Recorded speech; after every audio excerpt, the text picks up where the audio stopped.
ठीक है, सारी टर्म्स आपको क्लियर है, तो अब आपको ब्लैक मनी आगे पढ़ने में, ठीक है।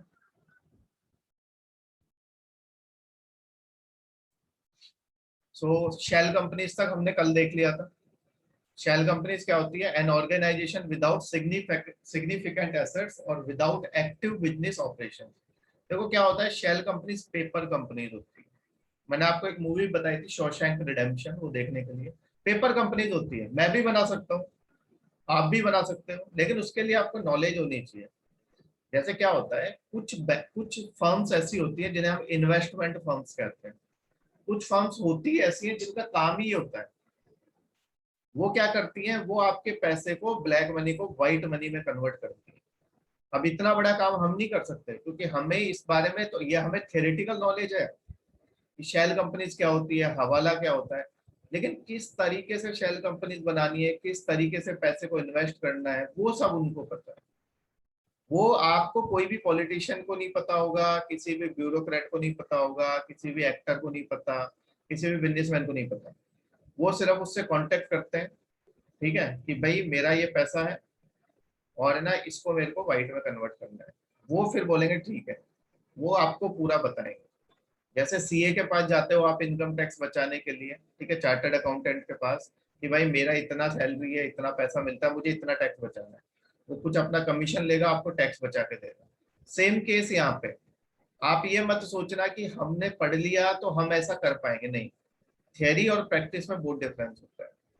आप अगर, जैसे मान लो हमें शेयर मार्केट की पूरी नॉलेज है, लेकिन इसका मतलब ये नहीं है कि हम शेयर मार्केट में जाते ही पैसा कमाने लग जाएंगे, नहीं। वहां पे जाके जब प्रैक्टिकली आप चीजों को देखोगे तो वो थोड़ा सा आपको क्या है, टाइम लगेगा उसमें। नॉलेज, थियोरेटिकल नॉलेज होना अलग चीज है, प्रैक्टिस, जब उसको प्रैक्टिकल आप करते हैं तो उसमें थोड़ा सा आपको धीरे धीरे प्रैक्टिस करते करते आप चीजों को समझते हैं। हमें पता है शेल कंपनीज क्या है, हवाला क्या है, राउंड ट्रिपिंग क्या है, कैसे हो रहा है ये भी पता है, लेकिन करता कौन है, वो कैसे करता है, वो किस तरह से हवाला के थ्रू पैसे लेके आता है, किस तरह से शेल कंपनीज क्रिएट करता है, वो वही अपने हिसाब से करता है। कहाँ पे कितनी शेल कंपनीज क्रिएट करेगा, एक करेगा, दो करेगा, किसके नाम से करेगा, ठीक है, कौन से टैक्स हेवन में करेगा, वो सब आपका कौन करता है, जो इन्वेस्टमेंट फर्म्स होती है, और वो इसके बदले उनसे कमीशन लेती है। जैसे एक बहुत फेमस केस हुआ था पनामा। पनामा में एक फर्म थी मोजेक फोंसेका, ठीक है, उस पनामा के जो पेपर्स थे ना, वो लीक हो गए थे। वो जो फर्म ने जिनका भी इन्वेस्टमेंट किया था, वो सारे इन्वेस्टमेंट लीक हो गए थे। तो उसमें बहुत लोगों का नाम आ गया था कि अमिताभ बच्चन की भी ऐसे शेल कंपनीज बना के इसने पैसा इन्वेस्ट किया हुआ है। उसमें हमारी भाभी का नाम भी आ गया था, ऐश्वर्या राय का, ठीक है, और साथ में आपके नवाज शरीफ का नाम भी, ऐसे काफी फेमस लोग उसमें आ गए थे कि इन्होंने अपना पैसा इन्वेस्टमेंट फर्म के थ्रू, शेल कंपनीज के थ्रू ब्लैक को व्हाइट में कन्वर्ट किया है। लेकिन होता क्या है, कुछ नहीं होता है, एक्शन नहीं होता है। अभी आपका 2G स्कैम, ये आपका कोल स्कैम, कॉमनवेल्थ स्कैम इतना चला, किसको जेल हुई? किसी को जेल नहीं हुई। क्योंकि यहाँ पे क्या है, ऐसा नहीं है कि कोई पॉलिटिशियन अच्छा है कोई खराब है, सब पॉलिटिशियन एक से। अदरवाइज ब्लैक मनी जनरेट होने से रोका जा सकता है। लेकिन क्यों रोकेंगे, जब, अगर मैं कह रहा हूँ ना, सोने का अंडा देने वाली मुर्गी को मैं क्यों मारूंगा? तो पॉलिटिशियंस ही तो मेनली है जिनका ब्लैक मनी है, उन्हीं के पास तो पैसा है, बिजनेसमैन के पास पैसा है। बिजनेसमैन और पॉलिटिशियन का तो बहुत बड़ा नेक्सस है।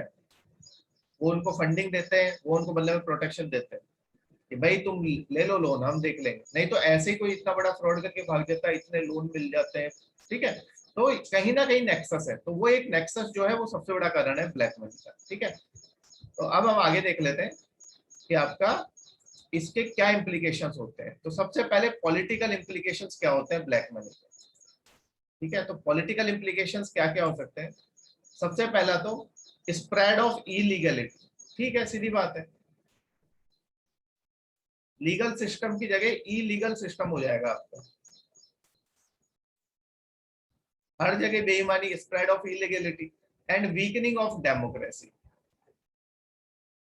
जो जनता की सरकार है वो वीक हो जाती है, जनता के लिए थोड़ी ना काम करती है, फिर वो हर काम पैसा लेके करेगी, ठीक है। तो spread of illegality and weakening of democracy. Transnational crimes,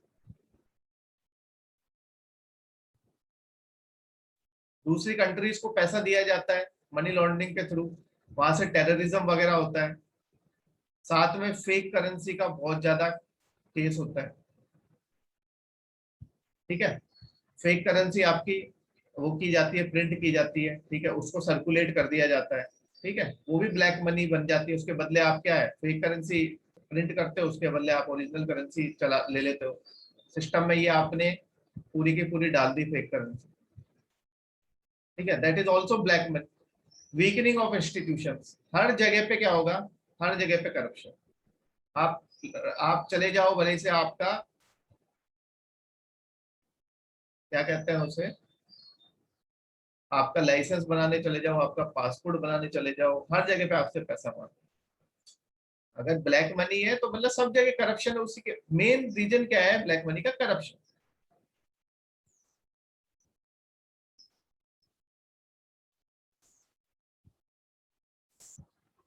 और करप्शन का इंडिया में क्या हो चुका है, संस्कृताइजेशन हो चुका है।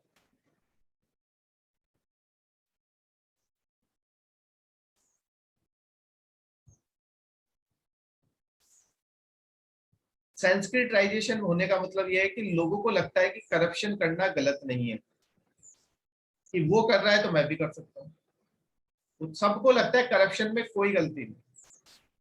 ये संस्कृताइजेशन होता है। ठीक है, करप्शन को मतलब लोगों ने अपनी लाइफ में भुला, मतलब मिला लिया है, मतलब घुल मिल सा गया है।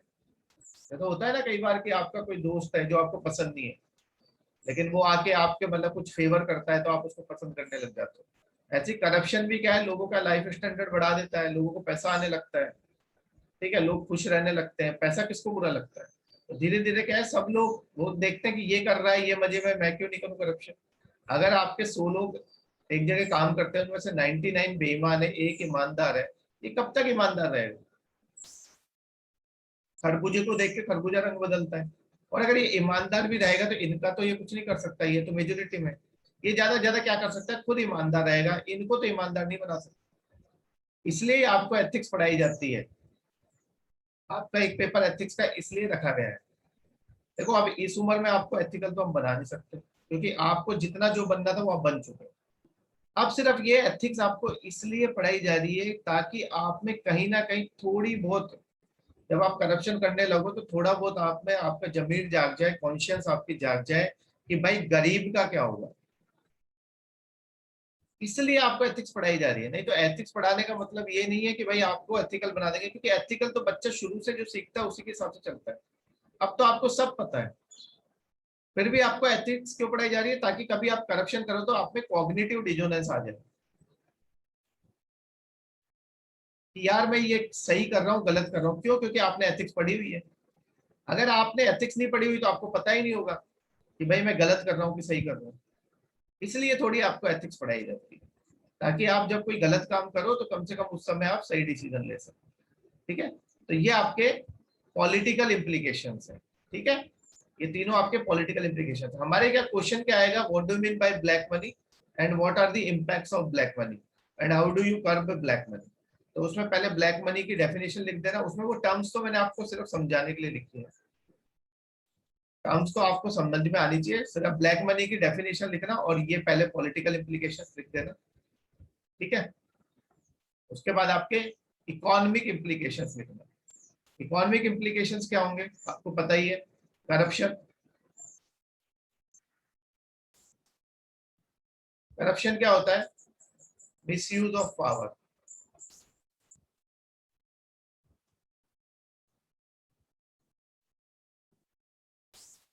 ठीक है, जब आप अपनी पावर का मिसयूज करते हो, किसके लिए, टू बेनिफिट योर सेल्फ और to benefit your kith and kin, अपने नजदीकी रिश्तेदारों को फायदा देने के लिए, दोनों करप्शन। जैसे कल को मैं, मान लो कोई मिनिस्टर है, वो अपने साले को टेंडर दिलवा देता है, दैट इज करप्शन। ठीक है, करप्शन का मतलब जब आप अपनी पावर का मिसयूज करते हो। आपको पावर दी गई है, पावर आपको दी गई है जनता की भलाई के लिए, ना कि करप्शन करने के लिए। ठीक है, लेकिन आपको पता है पावर करप्ट, ये फैक्ट है, power corrupt and if not checked absolute power corrupt absolutely. History उठा के देख लो, ऐसा ही है। Power corrupts and absolute power corrupts absolute. कोई सी हिस्ट्री उठा के देख लो, फ्रेंच रिवॉल्यूशन उठा के देखो, रशियन रिवॉल्यूशन उठा के देख लो, नेपोलियन को देख लो, हिटलर को देख लो, मुसोलिनी को देख लो। अभी मैं प्रेजेंट में नाम नहीं लेना चाहता, ठीक है। तो power corrupts and absolute power corrupts absolutely, that is fact. कल को मेरे पास भी पावर आ जाएगी। कहते हैं ना एथिक्स में, if you want to check a power, if you want to check the ethicality of a person, if you want to check the morality of a person, then give him the power. कि power आने के बाद वो, जैसे आप हो अभी, आप सबसे अच्छे, जिस दिन आप केएस बन जाओगे या जिस दिन आप आईएएस बन जाओगे या केएस बन जाओगे, आप में पता भी नहीं चलेगा आपको खुद को कि कब आप पे ईगो डेवलप हो। ऐसा ही होता है। This is the fact, power corrupts and absolute power corrupt absolute. हो सकता है आप मुझे ना पहचानो, तू कौन, कौन हो भैया आप, ठीक है, क्या करने आए हो हमारे पास, क्या काम है, हम नहीं जानते आप। ऐसा होता है। आपका खास दोस्त होगा, उसको नहीं पहचानो। ऐसा ही होता है। Power corrupts, absolute power corrupt. और जो पावर मिलने के बाद भी मोरल है, जैसा वो आज था वैसा ही है, ही इज और she is the real man और real woman, that is the fact. Power always corrupts, ठीक है, इससे बचना बहुत मुश्किल। पावर करप्ट करेगी तो करप्शन आपका होना ही होना है, इनएफिशिएंसी आ जाएगी सिस्टम में, कोई काम ही नहीं करेगा, सब पैसा लेके काम करेगा, फाइलें अटकी रहेंगी, रेड टेपिज्म। रेड टेपिज्म समझते हो आप? इसको हटा रहे हैं, एक मिनट, स्क्रीनशॉट ले लो इसका।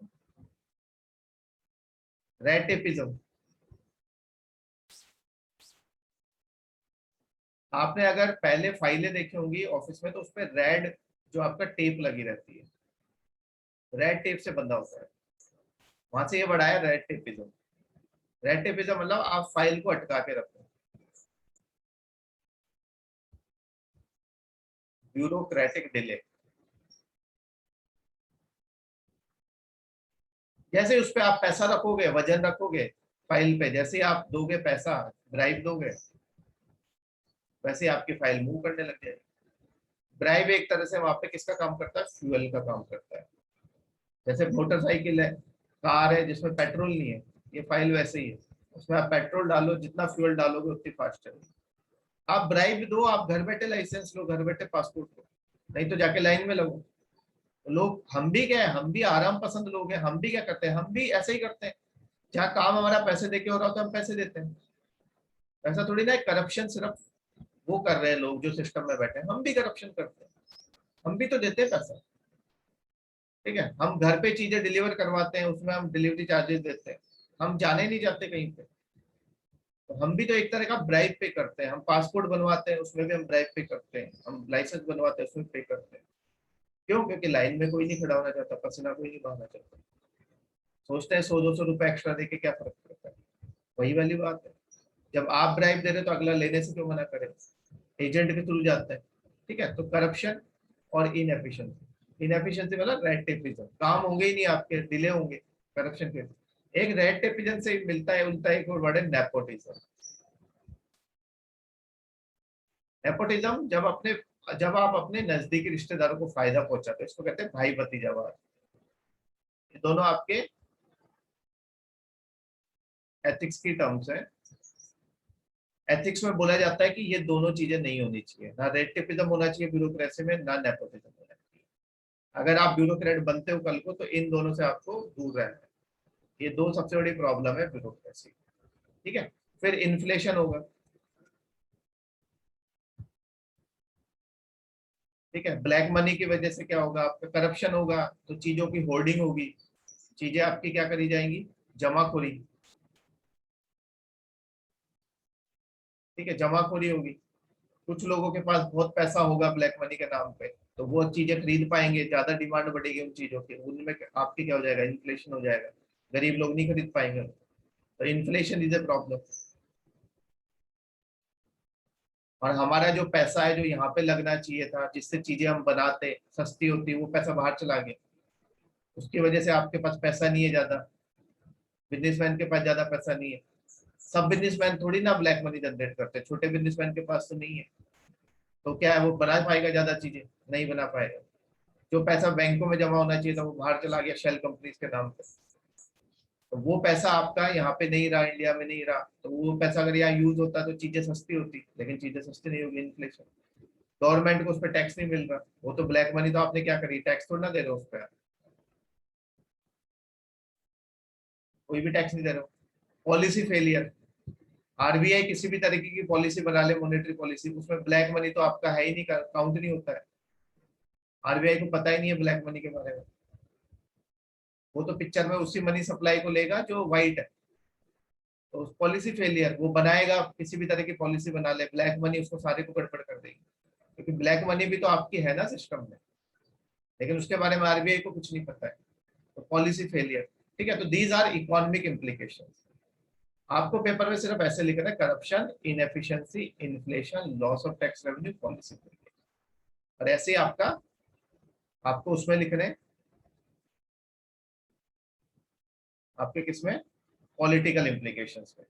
पॉलिटिकल इम्प्लीकेशंस में तीन है आपके, स्प्रेड ऑफ इलीगलिटी, ठीक है। इस तरह से आपको आंसर लिखना है, ठीक है। जैसे मैंने बनाए नोट्स, दूसरी तरीके से आपको आंसर लिखना है। अब देखते हैं सोशल इम्प्लीकेशंस क्या होते हैं। सोशल इम्प्लीकेशंस क्या होंगे, इनइक्वालिटी बहुत ज्यादा बढ़ जाएगी, कुछ लोग बहुत अमीर हो जाएंगे जो ब्लैक मनी जनरेट कर रहे हैं, बहुत ज्यादा अमीर हो जाएंगे वो तो, ठीक है। और वर्क एथिक्स डिस्ट्रॉय हो जाएगा, जो ईमानदार है वो भी बोलेगा मैं क्यों ईमानदार से काम करूं।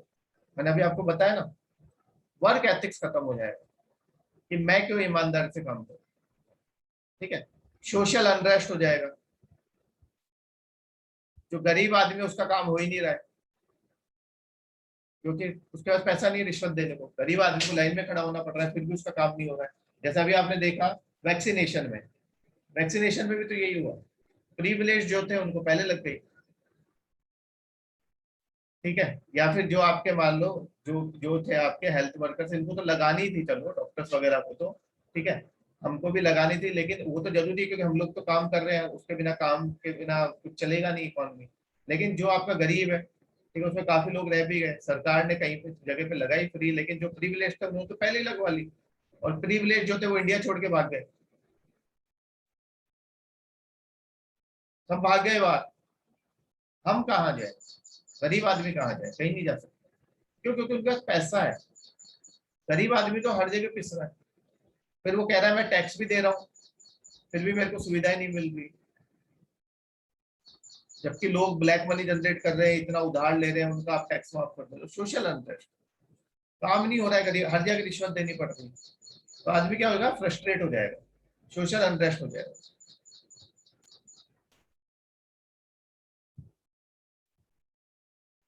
कौन भागा, अब नाम तो हम नहीं गिनाएंगे, बहुत सारे लोग भाग गए, ठीक है। मुकेश अंबानी को दिया है एक एग्जिट, ठीक है, मुकेश अंबानी विद फैमिली चला गया, ठीक है। लॉस ऑफ रेवेन्यू, गवर्नमेंट को टैक्स में कहाँ मिलेगा पैसा, अगर ब्लैक मनी है उस पर टैक्स कहाँ मिलता है, ठीक है। पायल, ब्लैक मनी पे टैक्स नहीं मिलता है ना, जो ब्लैक मनी है उस पर टैक्स नहीं मिला तो उतना रेवेन्यू आपका गया, तो loss of tax revenue. Is it clear? Okay. फिर सोशल अनरेस्ट, अब क्या होगा, इसकी वजह से एलियनेशन हो जाता है सिटीजन से। एलियनेशन का मतलब क्या, उनका विश्वास उड़ जाता है किस पे से, गवर्नमेंट पे, सिस्टम पे से विश्वास उड़ जाता है,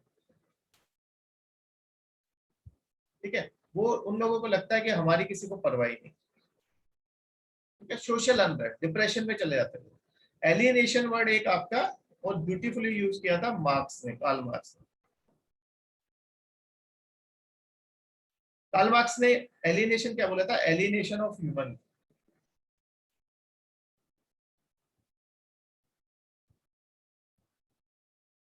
और वो किसकी वजह से होता है, machine, capital system, capitalistic system. अभी आपको आपका एग्जांपल देते हैं, आपके पास मोबाइल है, मोबाइल पर आप इंस्टाग्राम चलाते हो, फेसबुक चलाते हो, व्हाट्सएप चलाते हो, टेलीग्राम चलाते हो, लेकिन आप ह्यूमन टच कहीं ना कहीं खोता जा रहा है। आप कितना ही मिलते हो अपने दोस्तों से या कितना ही अपने दादा दादी नाना नानी से मिलते हो, दिस इज एलियनेशन। अगर दो लोग एक रूम में, मैं बैठा हूँ एक रूम में, कोई दूसरा बैठा है, दोनों दिन भर मोबाइल पे बिजी है, एक दूसरे से बात भी नहीं कर रहे, भाई बहन भी मोबाइल पे बिजी है, मम्मी पापा भी मोबाइल पे बिजी है, that is alienation. Human touch ही खत्म हो गया। हम पूछ ही नहीं रहे एक दूसरे से कि कैसा उसको फील होता है, लेकिन सब लोग किस पर घुस गए, मोबाइल। तो this is alienation. Human touch कहीं खो गया। यही कार्ल मार्क्स ने बोला कि आदमी मशीन पे काम करते करते, वो उसको पता ही नहीं है दूसरे दिन भर वो काम कर रहा है, दूसरे आदमी से वो मिल ही नहीं पा रहा है, वो अपने इमोशन डिस्कस ही नहीं कर पा रहा। और जो मोबाइल है वो थोड़ी ना आपके इमोशन डिस्कस करेगा, या आप प्रॉब्लम में होगे तो आपकी प्रॉब्लम दूर करेगा। जब कभी आप बीमार हो गए तो मोबाइल थोड़ी ना उठा के आपको हॉस्पिटल लेके जाएगा, आपको पड़ोसी लेके जाएगा, आपका जो रूममेट है वो लेके जाएगा। तो कम से कम उनसे तो थोड़ा वार्तालाप होना चाहिए ना डेली। ठीक है, तो वो जरूरी है। अब देखो, ऑफलाइन और ऑनलाइन क्लास लेने में यही एक डिफरेंस है। ऑफलाइन क्लास लेने में एक ह्यूमन टच आता है, वो ऑनलाइन क्लास में नहीं आता। आप फेशियल एक्सप्रेशन से समझ जाते हो बच्चे के किसको समझ नहीं आया। वहां पे आप खड़ा करके पूछ सकते हो किसी से भी कि भाई इसका आंसर बता, आपको समझ आ जाता है। फिर आप क्लास के बाहर आते हो, थोड़ा वहां पे क्या है, स्माइलिंग फेसेस देखते हो आप लोगों के, थोड़ा अच्छा लगता है। ठीक है, तो ये आपका ह्यूमन टच जो है वो कहीं ना कहीं आपका मिस हो जाता है अगर हम इस वर्चुअल वर्ल्ड में जीते हैं। फिर आदमी क्या है, उस वर्चुअल वर्ल्ड में जीता रहता है और वहीं पे खत्म हो जाता है। That is theory of Karl Marx, that is alienation of citizens, alienation of human being. किसकी वजह से होता है वो? मशीन्स की वजह से, कैपिटलिस्टिक सिस्टम। और उससे सही बोला था, अब देख लो आप, यही चलता है। ठीक है, हर जगह पे एलियनेशन हो चुका है। कितना ही समझदार आदमी हो, उससे मोबाइल नहीं छूटता। मैं हूं, मेरे को सब पता है, फिर भी मैं भी दिन में बहुत मोबाइल यूज करता हूँ। मेरे पास मेरा रूममेट रहता है, हम दिन में कितनी देर बात करते हैं? मुश्किल से आधा घंटा, 1 घंटा। That is alienation. ओके, तो एलियनेशन हो चुका है, इसमें कोई डाउट नहीं।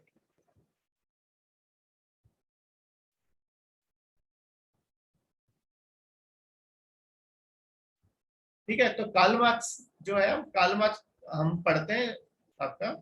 मैं जब कार्ल मार्क्स पढ़ाता हूँ तो मैं कार्ल मार्क्स पढ़ाता हूँ आपका फिलोसफी में, हमारे कार्ल मार्क्स है। ठीक है, one of the best philosopher. ठीक है, मुझे इसकी थ्योरी बड़ी पसंद है। ठीक है, आप कार्ल मार्क्स को पढ़ेंगे आपको मजा आएगा। ठीक है, इसने बहुत आगे तक की बात की है। ठीक है, तो कार्ल मार्क्स, ठीक है, तो एलियनेशन हो जाता है। आपको लगता है कि सिस्टम ही हमारे साथ नहीं है, सब एक दूसरे को क्या ऐसे समझने लग जाते हैं कि मैं, मेरा कोई साथ नहीं है। सोशल अंदर लोग परेशान हो जाएंगे। ठीक है, जैसे आपको पता हो, डीमोनेटाइजेशन किया गया भाई, किस लिए किया गया? ब्लैक मनी के लिए, कि ब्लैक मनी जो है उसको खत्म करना है system. But black money I नहीं, कुछ भी सिस्टम में कुछ पता ही नहीं चली, मिली नहीं। सबसे ज्यादा प्रॉब्लम किसको हुई? गरीब आदमी, सोशल आदमी। लाइनों में किसको लगना पड़ रहा? गरीब आदमी को। मरा कौन? गरीब आदमी। अमीरों को क्या दिक्कत है? उनके पास तो पैसा है। डिमोनेटाइजेशन में भी सबसे ज्यादा दिक्कत आपके जो पुअर है या मिडिल क्लास है उन्हीं को ही। एटीएम में पैसा नहीं है, गवर्नमेंट ने सारा कैश बंद कर दिया। माइक्रो स्मॉल इंडस्ट्रीज को दिक्कत हुई क्योंकि उनका सारा कैश में होता है पेमेंट। बड़ी इंडस्ट्रीज को क्या दिक्कत? गरीब आदमी को पैसा नहीं मिल रहा टाइम पे। ठीक है, तो ये जो भी डिमोनेटाइजेशन किया गया, सबसे पहले जो होता है गरीब आदमी में होता है। इसलिए गवर्नमेंट को कुछ भी काम करने से पहले सोच समझ के करना चाहिए। ठीक है, these are your social implication. ठीक है, अब कॉजेज क्या है ब्लैक मनी के? देखो, ब्लैक मनी क्यों है सिस्टम में, उसका कारण है। पहला कॉज है प्रेजेंस ऑफ ट्रायड। ट्रायड है, ट्रायड मतलब 3 लोग मिले, 3 लोगों का नेक्सस है।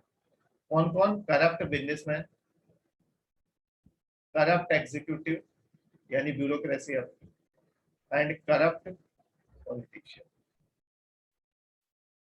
इनके पास ही सबसे ज्यादा पैसा है और यही पॉलिसी बनाते हैं। जब पॉलिसी ये बना रहे हैं, यही नहीं चाहते कि ब्लैक मनी खत्म। जब जैसे आपको एग्जांपल देता हूँ, जब एनडीए आई थी उन्होंने बोला कि हम भाई रॉबर्ट वाड्रा को जेल में डाल देंगे, इतना बड़ा लैंड स्कैम किया, डाला उन्होंने जेल में।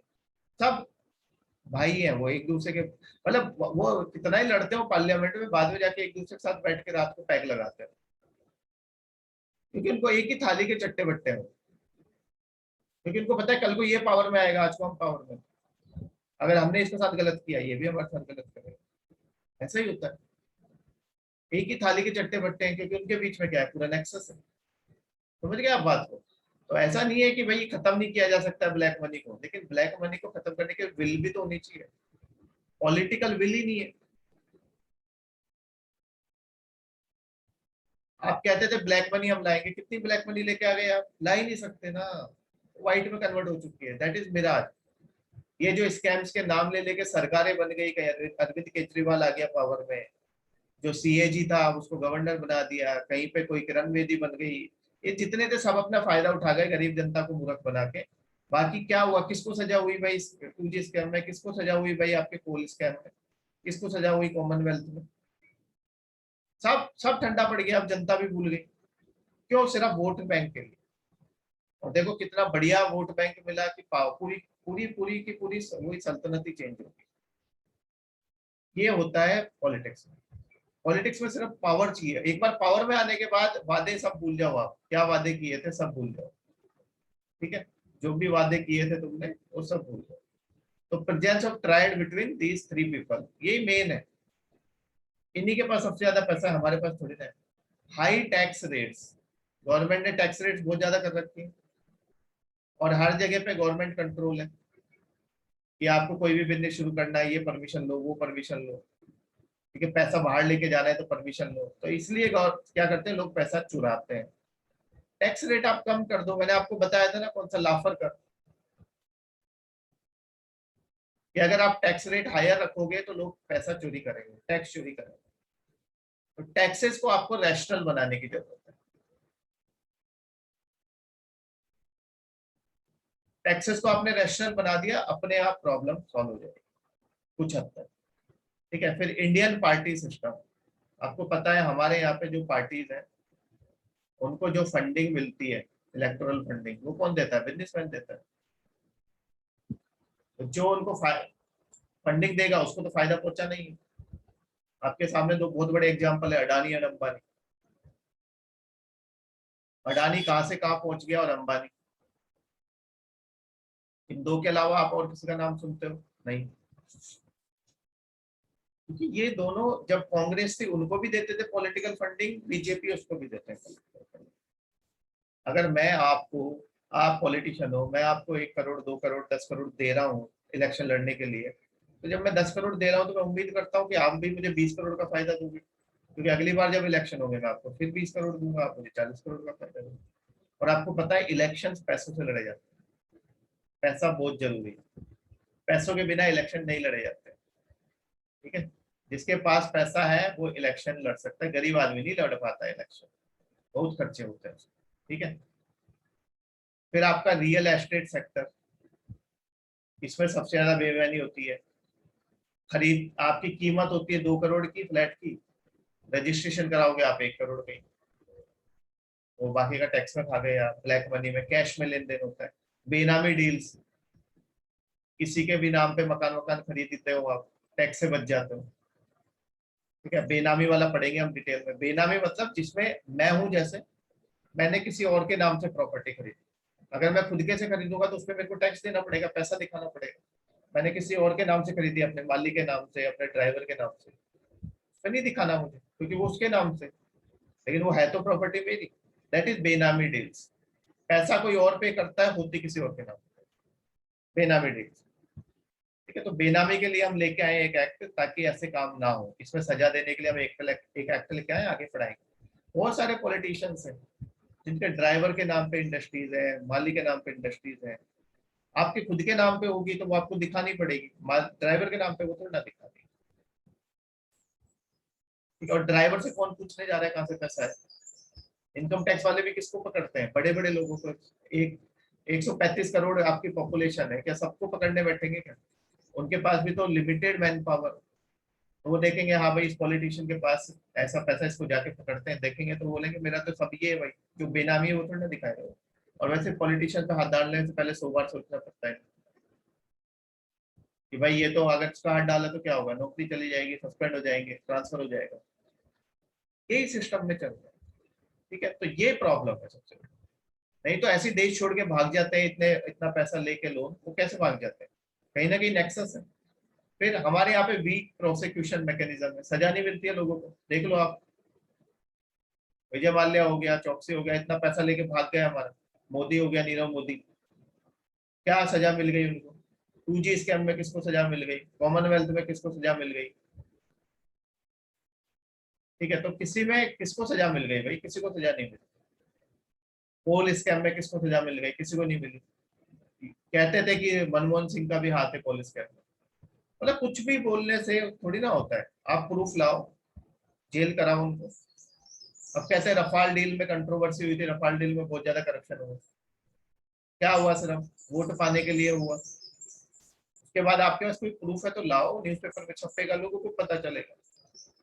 तो ऐसे वोट बैंक पॉलिटिक्स चलती है, तो उसमें एक दूसरे पे आरोप लगाते हैं, बाकी ये सब एक दूसरे के रिश्तेदार हैं। ठीक है, ए राजा तो बेचारा वो बलि का बकरा बना था, और कुछ नहीं था। ठीक है, ए राजा को तो सिर्फ बलि का बकरा बनाया गया था, और कुछ नहीं। मेन मेन वाले तो बच जाते हैं सारे। ठीक है, तो ये कारण होता है जब आप बनो, देखो जब आप अगर IAS IPS बने ना, आपको पता चलेगा कि भाई कितना गड़बड़ होता है सिस्टम में।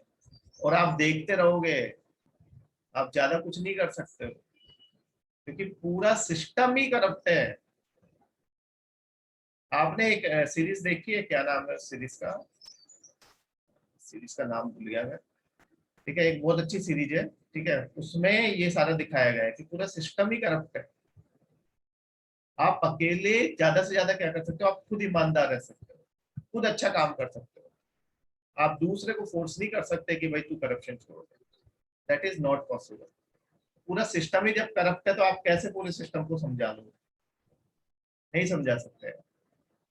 ठीक है, तो वो एक सीरीज है, कल बताएंगे चलो उसका नाम। ठीक है, वो मैंने देखी है 2-3 बार, अच्छी सीरीज है। फिर use of instruments such as participatory notes. आगे पढ़ेंगे पार्टिसिपेटरी नोट्स क्या होता है। पार्टिसिपेटरी नोट्स यूज करके भी आपका ब्लैक मनी जनरेट की जाती है। पार्टिसिपेटरी नोट्स, ठीक है। पार्टिसिपेटरी नोट्स क्या होता है, आगे डिटेल में बताऊंगा, अभी के लिए इतना समझो कि कोई बाहर की कंट्री है, बाहर की कंट्री है, ठीक है, फॉरेन कंट्री है भी, जैसे US ले लो, और वहां का कोई सिटीजन इंडिया में इन्वेस्ट करता है।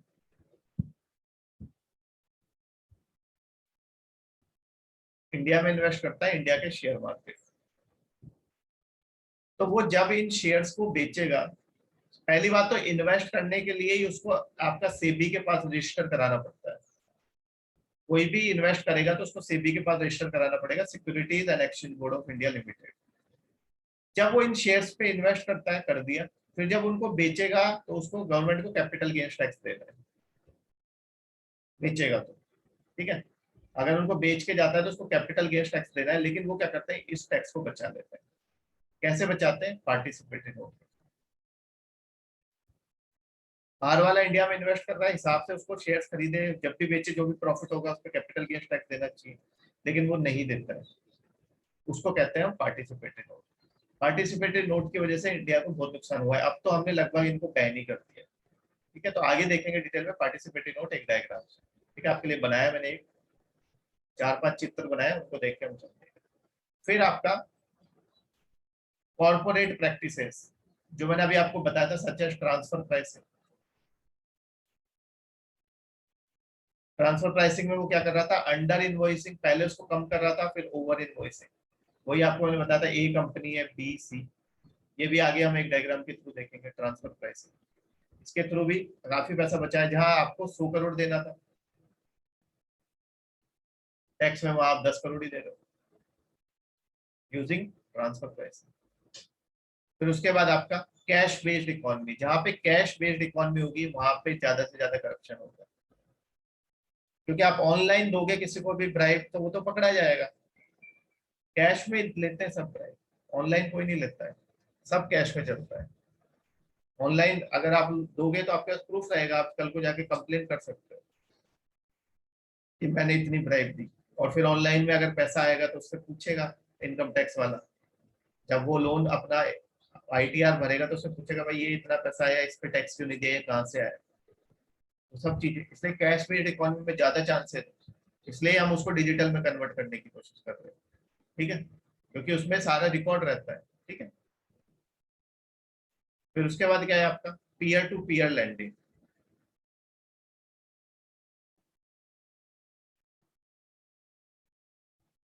पीयर टू पीयर लैंडिंग क्या होता है? वैसे तो ये अनरेगुलेटेड है, लेकिन आरबीआई ने इसके लिए लोगों को बोला है कि आप इसमें मत करो, यहाँ पे आपका पैसा फंस सकता है। पीयर टू पीयर लैंडिंग में क्या होता है, जैसे मान लो कुछ ऑनलाइन साइट्स होती हैं,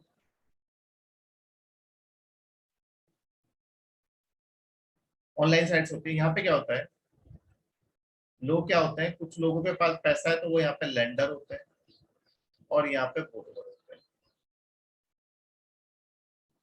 मतलब यहाँ पे लोग आपस में लैंडिंग और बोरोइंग करते हैं। क्या होगा, जैसे मान लो मेरे पास है 10 लाख, मैं यहाँ पे बोलूंगा कि ये 10 लाख में दे रहा हूँ, 5% इंटरेस्ट होगा। दूसरा कोई लेंडर है, कि मैं एक लेंडर L1 मैं हो गया, दूसरा कोई लेंडर है L2, वो बोलेगा मैं 10 लाख दे रहा हूँ, 4% इंटरेस्ट। अब यहाँ पे बोरोवर है, बहुत सारे बोरोवर होते हैं, B1 B2 B3। अब ये आपस में नेगोशिएट करते हैं, इसको चाहिए पैसा इससे तो इसको नेगोशिएट करेगा। अब यहाँ पे ये नहीं पता कि भाई ये बोरोवर से कुछ कोलेटरल लेगा नहीं लेगा, इसका पैसा वापस आएगा नहीं आएगा, ये पीयर टू पीयर लैंडिंग। और यहाँ पे हो सकता है ये बोरोवर जो पैसा ले रहा है ये कोई आपका टेररिस्ट हो, उस पैसे का यूज ये टेररिज्म के लिए कर, या वो पैसा लेके ये फेक करेंसी वाली मशीन खरीद के फेक करेंसी नोट छापते। तो ये जो पीयर टू पीयर लैंडिंग है ये अनरेगुलेटेड, यहाँ पे आपस में एक दूसरे के साथ इस तरह से लेन देन होता है। तो यहाँ पे क्या पैसा सेफ है आपका? नहीं। दूसरी बात, आपसे कोई उधार लेके आपका पैसा भाग सकता है, तो आरबीआई ने बोला था कि इसमें अगर आपका पैसा डूब गया तो we are not responsible. Same crypto currency का है, उसके लिए भी आरबीआई यही बोलता है। अब तो चलो केवाईसी लेने लग गए जो यहाँ के प्लेटफॉर्म है। ठीक है, जैसे आप कोइन डीसीएक्स पे करोगे या वजीर एपेक्स पे करोगे तो केवाईसी लेते हैं, चलो अब तो केवाईसी है, लेकिन पहले तो कुछ नहीं था। पहले तो जो इन्वेस्ट करते थे, तो यहाँ पे क्रिप्टो करेंसी में कल को वो अपना बंद करके भाग जाए, जैसे कोइन डीसीएक्स वाला अपना बंद करके भाग जाए, और या फिर वजीर एपेक्स अपना बंद करके भाग जाए, हमारा पैसा डूब जाए, तो वो आरबीआई थोड़ी ना देगा। आरबीआई थोड़ी ना इनको रेगुलेट करता है, आरबीआई ने थोड़ी ना इनको बोला हुआ है कि भाई मैं जो आपका पैसा डूबेगा मैं दूंगा। आरबीआई का इनसे कुछ लेना देना नहीं है। तो ये प्लेटफॉर्म अगर कल को बंद करके भाग जाए तो आपका पैसा गया। तो ये तो रिस्क है ना, रिस्क पे आप खेल रहे हो। यहाँ पे क्रिप्टो करेंसी में कोई पहले टेररिस्ट भी इन्वेस्ट कर सकता था। ठीक है, या फिर कोई ये यहाँ से टेररिस्ट को पैसा आपका वो कर सकता था, ट्रांसफर ट्रांसफर भी होता है पैसा। तो ये जो आपके चैनल्स हैं इनके थ्रू भी आपका बहुत ज्यादा ब्लैक मनी जनरेट होता है। ठीक है, उनपे कोई रेगुलेशन नहीं है। तो आरबीआई किस किस चीज को रेगुलेट करेगा भाई? Not possible to regulate each and everything, that's why problems are there. ठीक है, एसटीटी होता है, लेकिन जब आप लॉन्ग टर्म के लिए इन्वेस्ट करते हो और उसको आप बेच के जाते हो तो सीजीटी होता है। ठीक है, जब आप पूरे शेयर्स बेचते हो। ठीक है, एसटीटी तब होता है जब आप शेयर्स आपने खरीदे, ठीक है, कुछ शेयर्स आपने बेचे। सीजीटी जब आप पूरा आपका स्टेक बेचते हो, तो पूरा स्टेक बेचते हो तो सीजीटी लगता है, मैंने आपको बताया। ठीक है, आगे देखते हैं। तो ये आपके पीयर टू पीयर लेंडिंग। ठीक है, दिस इज प्रॉब्लम। इसकी वजह से मनी आपकी मनी लॉन्ड्रिंग होती है। ठीक है, क्योंकि इस पर रेगुलेशन नहीं था। तो these are some of the reasons for your. तो आपका ब्लैक मनी का क्वेश्चन आ जाए तो आप उसमें इस तरीके से लिखोगे। तो किस तरीके से लिखोगे? पहले आपको डेफिनेशन लिखनी है, ये वाली। ठीक है, फिर ये टर्म्स नहीं लिखनी है, कोई भी टर्म्स तो समझाने के लिए थे। उसके बाद आपको इम्प्लीकेशंस लिखने हैं, पहले पॉलिटिकल इम्प्लीकेशन, फिर इकोनॉमिक, फिर सोशल, फिर आपको कॉजेज ऑफ ब्लैक मनी लिखना है ये, फिर लिखना है steps taken to control black money, क्या क्या स्टेप्स लिए। These steps are important. Steps पे आपको डायरेक्ट क्वेश्चन पे आ सकते हैं। ठीक है, तो स्टेप्स क्या क्या ली गई है वो देख लेते हैं। एग्जीक्यूटिव एक्शंस, एग्जीक्यूटिव ने क्या क्या एक्शंस लिए, ठीक है। तो पहला है प्रोजेक्ट इनसाइट।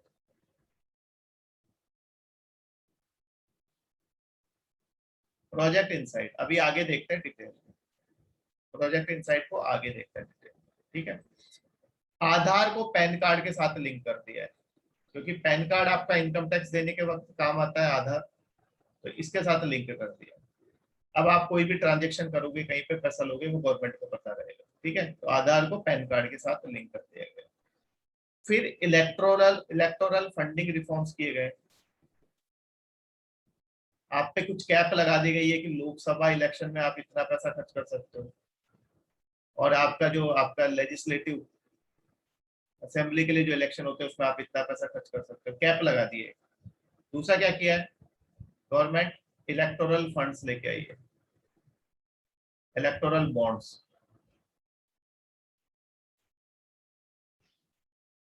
अब जो भी पॉलिटिकल पार्टी को फंडिंग देनी है वो इलेक्टोरल बॉन्ड्स के थ्रू होगी, और इलेक्टोरल बॉन्ड्स खरीदने के लिए आपको चेक या डीडी के थ्रू ही आप खरीद सकते हो, कैश में नहीं खरीद सकते। तो आप सिस्टम में पता रहेगा कि इलेक्टोरल बॉन्ड इतने में खरीदा गया, ठीक है। पहले नहीं पता होता था, कैश में थोड़ी ना रिकॉर्ड रहता है। तो अब इलेक्टोरल बॉन्ड्स लेके आ गए, ठीक है। लेकिन यहाँ पे भी बहुत सारी प्रॉब्लम्स है इलेक्टोरल बॉन्ड्स में। अभी मैं इलेक्टोरल बॉन्ड डिटेल में डिस्कस नहीं कर रहा हूँ, आगे करूंगा, ठीक है। अभी मैं नहीं कर रहा, अभी आप इतना समझो, इलेक्टोरल बॉन्ड्स लेके तो हम इसलिए आए थे कि फंडिंग ट्रांसपेरेंट हो जाएगी। लेकिन हुआ ये इलेक्टोरल बॉन्ड्स लाने के बाद कि जो आपकी ज्यादातर फंडिंग मिली है इलेक्टोरल बॉन्ड्स के थ्रू वो बीजेपी को मिली है, मतलब एनडीए को। इलेक्टोरल बॉन्ड्स में क्या सिस्टम होता है कि जो ये एक तरह से आपके क्या होते हैं, इनमें नाम नहीं होता, ये बॉन्ड्स होते हैं ऐसे, इनमें नाम नहीं होगा, जिसने खरीदा है उसका नाम नहीं होता है इसमें। आप एसबीआई से खरीद सकते हो, ठीक है। एसबीआई में हर महीने जनवरी को 10 दिन, 1 से लेकर 10 दिन, फिर अप्रैल में 10 दिन, ठीक है, फिर जुलाई में 10 दिन, फिर अक्टूबर में 10 दिन, ठीक है। ऐसे करके हर 3 महीने बाद जनवरी में 10 दिन, 1 से लेकर 10 दिन तक, 1 से लेकर 10 तारीख तक खरीद सकते हो। अप्रैल में 1 से 10 तारीख तक खरीद सकते हो। फिर आपका जुलाई में 1 से 10 तारीख तक खरीद सकते हो। फिर अक्टूबर में 1 से 10 तारीख तक खरीद सकते हो। इस समय विंडोज ओपन होती है एसबीआई की, डेजिग्नेटेड ब्रांचेज है।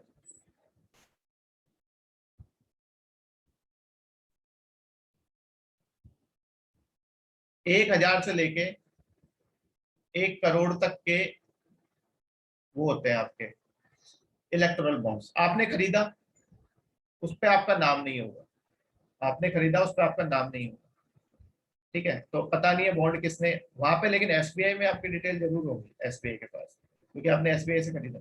फिर ये बॉन्ड आप कंपनी किसको देते हो, पॉलिटिकल पार्टी को दे देते हो, ठीक है। पॉलिटिकल पार्टी के अकाउंट में आप जमा करा देते हो, जो भी उसका एक, हर पॉलिटिकल पार्टी को एक अकाउंट खोलना पड़ेगा जहाँ पे इलेक्टोरल बॉन्ड्स आप ले सकते हो।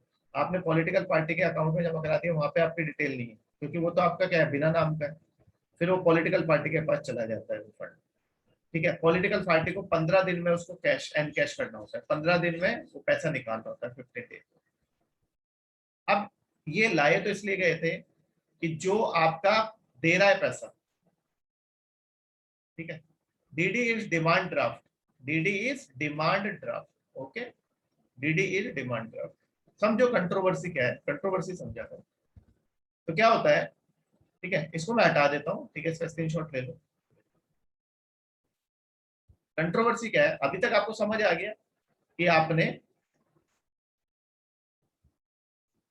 ये आपका इलेक्ट्रोल बॉन्ड है,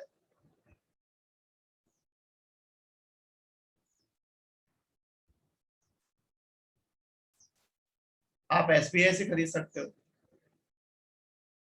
अप्रैल, फिर उसके नहीं, जनवरी, अप्रैल, जुलाई और अक्टूबर की 1 से लेकर 10 तारीख के बीच में ये बॉन्ड्स इशू किए जाते हैं। आप जाके एसबीआई से खरीद सकते हो, एसबीआई की डेजिग्नेटेड ब्रांच से।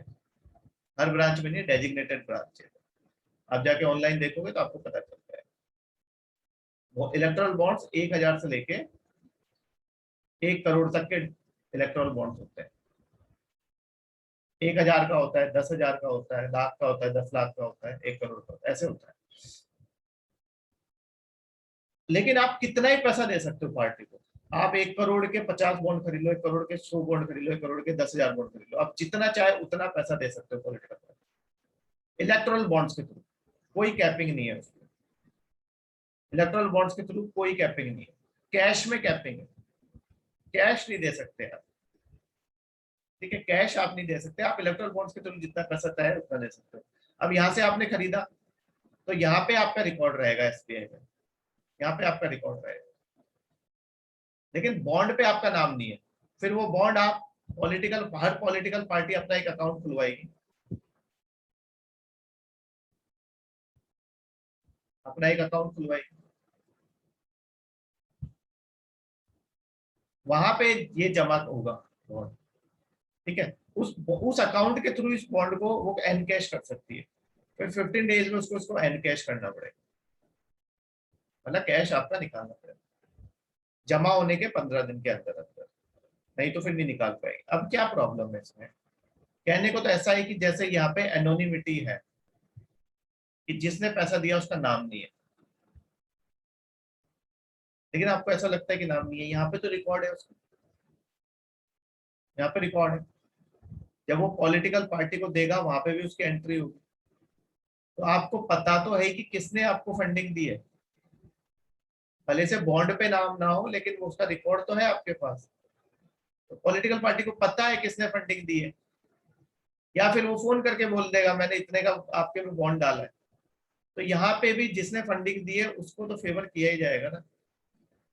तो इलेक्टोरल बॉन्ड्स भी आपके किसके लिए लाए गए थे, पॉलिटिकल पार्टी को खुद को फेवर करने के लिए जो पावर में है। नाम का सिर्फ इसमें यह ट्रांसपेरेंसी है, नाम की एनोनिमिटी है, रिकॉर्ड तो पूरा है।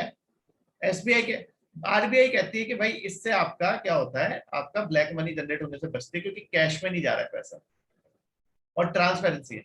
लेकिन आरबीआई कहती है हम यहाँ से रिकॉर्ड ले लेंगे किसने खरीदा, वो ठीक है, किसने खरीदा किसने दिया वो समझ आ रहा है कि आरबीआई के पास रिकॉर्ड है, इनकम टैक्स वालों के पास रिकॉर्ड है। लेकिन फिर भी अल्टीमेटली पॉलिटिकल पार्टी को तो गया ना, वो उसको तो पता है कि किसने दिया, उसको तो वो फेवर करेगी आगे जाके। तो एनोनिमिटी कहाँ रही, एनोनिमिटी तो नहीं है इसमें, बस इसमें ये है कि हाँ रिकॉर्ड है कि भाई अगर आपको पहले कैश में पता नहीं होता था किसने दिया किसको दिया, यहाँ पे आपको पता है कि किसने खरीदा बॉन्ड, उससे आप पूछ सकते हो कि तेरे पास इतना पैसा कहाँ से आया बॉन्ड खरीदने के लिए। लेकिन अल्टीमेटली पॉलिटिकल, इसलिए इलेक्टोरल फंड्स के थ्रू सबसे ज्यादा पैसा किसको मिला है, बीजेपी। और अगर अभी कांग्रेस पावर में होती तो कांग्रेस को मिलता है। मैं कह रहा हूँ ना, फंडिंग में किसको दूंगा, जो मेरे को फायदा देगा, किसी और को थोड़ी ना फंडिंग दूंगा। तो these are your electoral bonds, ठीक है, ये इलेक्टोरल बॉन्ड्स की कहानी है, ये कंट्रोवर्सी हुई थी पूरी, ठीक है, तो इसको हटा देते हैं।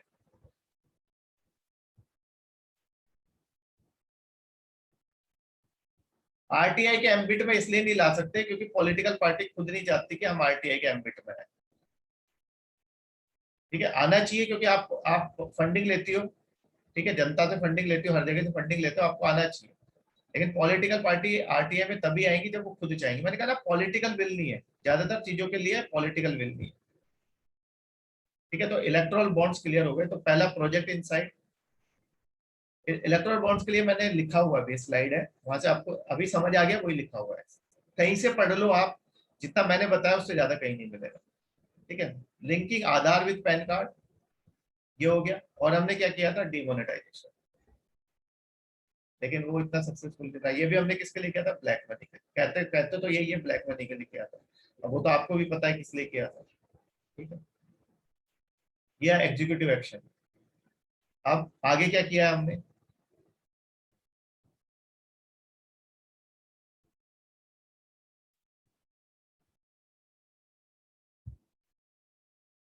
हाँ, डिमोनेटाइजेशन के टाइम पे उस समय आपका कैश टू जीडीपी रेशियो काफी कम हो गया था, कैश टू जीडीपी रेशियो काफी डिक्रीज हो गया था डिमोनेटाइजेशन करने के बाद।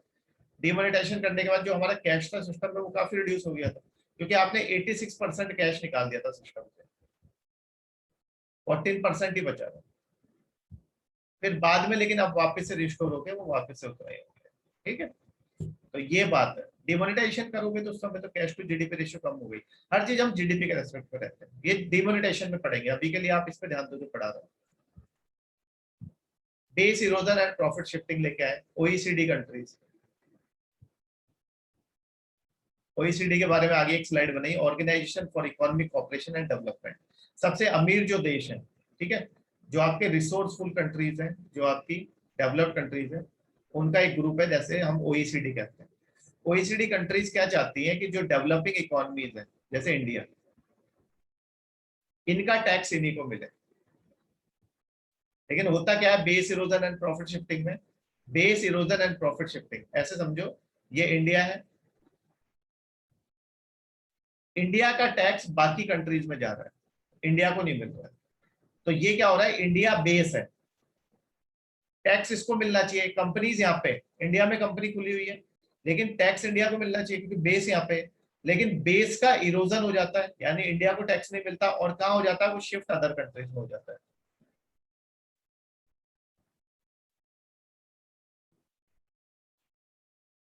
टैक्स हेवंस में शिफ्ट हो रहा है। This is base erosion and profit shifting. Base क्या है, इंडिया है, मैंने कंपनी खोली इंडिया, ठीक है, इंडिया में कंपनी खोली, लेकिन वो प्रॉफिट कहाँ शिफ्ट हो रहा है, आपका दूसरी कंट्रीज में। तो बेस इरोजन, मेरे यहाँ का बेस तो इरोड हो रहा है, मेरे यहाँ का टैक्स नहीं मिल रहा है मेरे को, और वो शिफ्ट अदर कंट्रीज में होता है। जैसे आपने मान लो कोई आम का पेड़ लगाया, आपने अपने घर में लगाया, लेकिन वो आम का पेड़ बड़ा होके उसकी सारी डालियां अपने पड़ोसी के वहां गई, वो आपके आम सारे तोड़ लेता है। तो आपका बेस इरोजन हुआ, प्रॉफिट शिफ्ट हो गया, उसके पास चले गए सारे। That is base erosion and profit shifting. तो ये कंपनीज कैसे करती है ये आगे बताओ।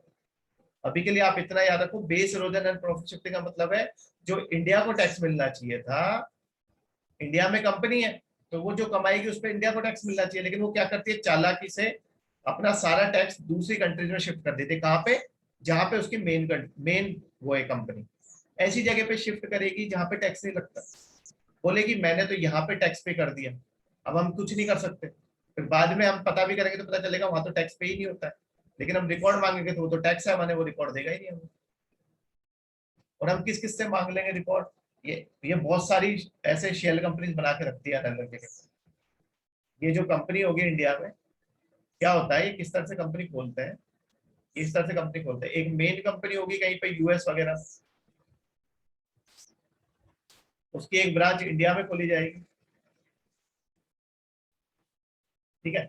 फिर इंडिया में यहाँ वो कंपनी है, उसको कुछ प्रॉफिट होगा तो ऐसे दिखाया जाएगा कि ये प्रॉफिट हमने,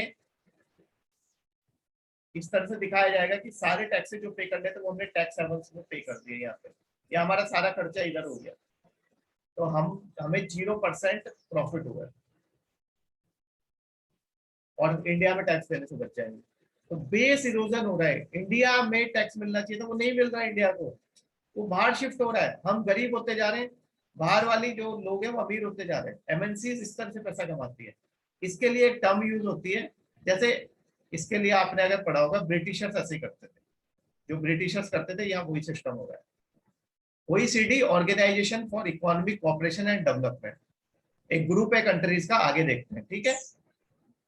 अभी देखो आपने अगर पढ़ा हो ब्रिटिशर्स क्या करते थे, ड्रेन ऑफ वेल्थ आपने तो पढ़ा है, ड्रेन थियरी ऑफ वेल्थ दादा भाई नौरोजी ने दी है। क्या होता था, इंडिया की जो सारी वेल्थ थी वो कहाँ ले गए, ब्रिटेन में। इंडिया में सब सब कमा इंडिया में रहे, ठीक है, इंडिया का पैसा सारा ब्रिटेन में जा रहा है, इंडिया को कुछ नहीं मिल रहा। तो उसकी वजह से इंडिया का क्या हो रहा था, फिस्कल एक्सप्लॉइटेशन,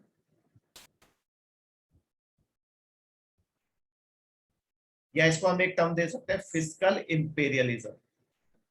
फिस्कल इंपेरियलिज्म मतलब आप अपनी सारी कॉलोनीज का पैसा कहाँ लेके जा रहे हो, अपने मेन जगह पे। यहाँ पे भी वही हो रहा है, दिस इज फिस्कल इंपेरियलिज्म।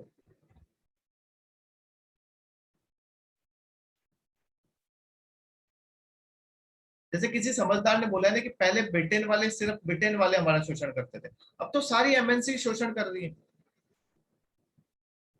दूध दही छाछ की जगह आपकी कोल्ड ड्रिंक आ गई है, ठीक है, समोसे की जगह बर्गर आ गया है, रोटी की जगह पिज्जा आ गया है, पास्ता, एमएनसीज इतनी सारी आ गई है, केएफसी, मैकडी, वो भी तो आपका शोषण ही है ना भाई। वो अपना सारा पैसा, आपका यहाँ का पैसा जो यहाँ की कंपनीज को मिलना चाहिए था, आप यहाँ की जो डोमेस्टिक वाली चीजें जो हमने यहाँ पे प्रोड्यूस की, डोमेस्टिकली प्रोड्यूस की, वो खाने के बजाय आप क्या खा रहे हो, बाहर की चीजों में आप फंसे हुए हो, जंक फूड में। क्यों? एडवर्टीजमेंट, मेन रीजन है एडवर्टीजमेंट। वो इस तरह से इतने एडवर्टीजमेंट करते हैं, इतने एड्स आते हैं कि आपके दिमाग में घुस जाता है। जहां मैगडी देखते हो बर्गर, जहाँ केएफसी देखते हो चलो भाई चिकन विंग्स, दिमाग में इस तरह से घुस जाता है। पिज्जा, चलो आज तो पिज्जा खाते हैं। कभी कोई ये नहीं बोलता कि चलो यार आज चल के बाजरे की रोटी खाते हैं या मक्के की रोटी खाते हैं, या चलो आज रोटी बनाते हैं उसके साथ घी लगाएंगे, दही खाएंगे। नहीं, क्या खाना है? कचरा। क्यों? एड्स ने आपके दिमाग पे छाछ लस्सी नहीं पियोगे आप, क्या पियोगे? Cold drink. दिमाग ही आपका इस तरह से कर दिया। इतने एड्स आते हैं, इतने एड्स आते हैं। एमएनसीज, ये फिस्कल इंपेरियलिज्म है। Our money is going to other countries. वो अब इस तरह से राज कर रहे हैं, इसलिए इसको बोला जाता है नियो इंपेरियलिज्म चल रहा है अभी। पहले इंपेरियलिज्म था, डायरेक्ट कंट्रोल कर रही थी, अब इनडायरेक्ट कंट्रोल है, नियो इंपेरियलिज्म।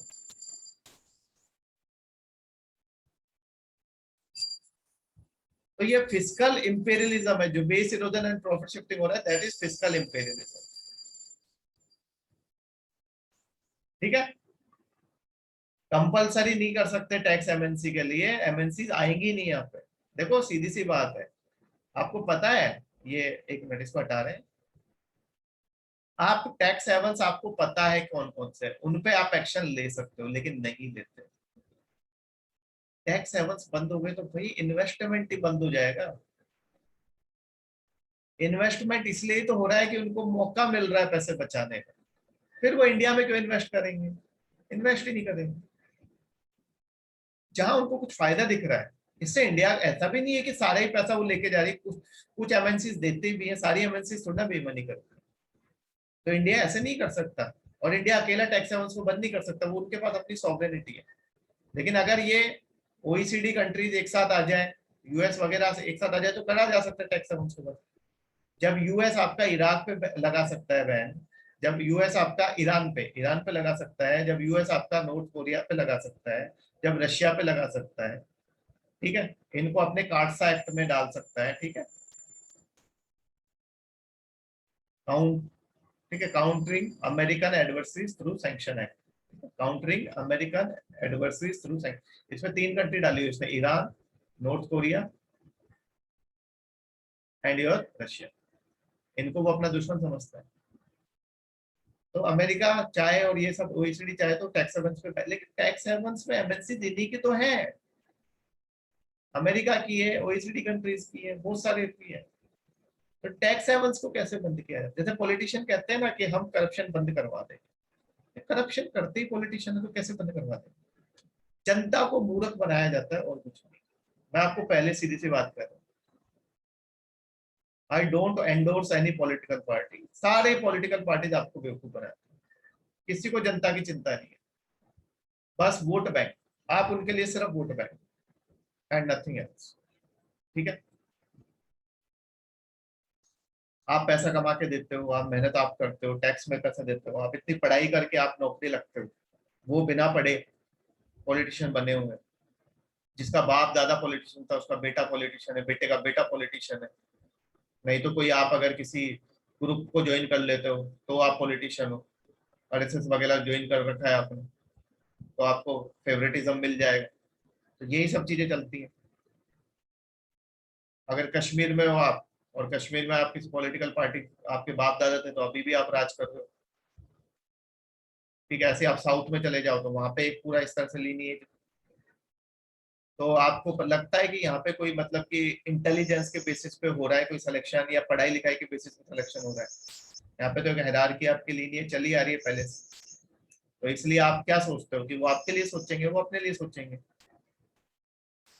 ठीक है, एक आध पॉलिटिशियन ठीक हो सकता है, लेकिन ज्यादातर क्या है, करप्ट है। ये आपको भी पता है, ये मुझे भी पता है। ठीक है, सबके पास बहुत, एक एमएलए, कोई किसी के पास 1 रुपया नहीं होता, एमएलए बनते ही अगर बन गया, उसका कितना पैसा उसके पास आ जाता है अचानक से। ठीक है, तो करप्शन जो है आपका हर जगह पे है। जैसे जम्मू में मैंने बहुत करप्शन देखा, जम्मू क्या, जयपुर में, राजस्थान में, मतलब आप घर बैठे आप कोई भी काम करवा सकते हो, पैसा फेंको, बस पैसा फेंक तमाशा दे। हम लोग करप्शन करते ही नहीं है, लेकिन करने में हेल्प करते हैं, और अगर हम हैं तो हम करप्शन करते हैं, मौका मिलता है, सबको मौका मिलता है करप्शन।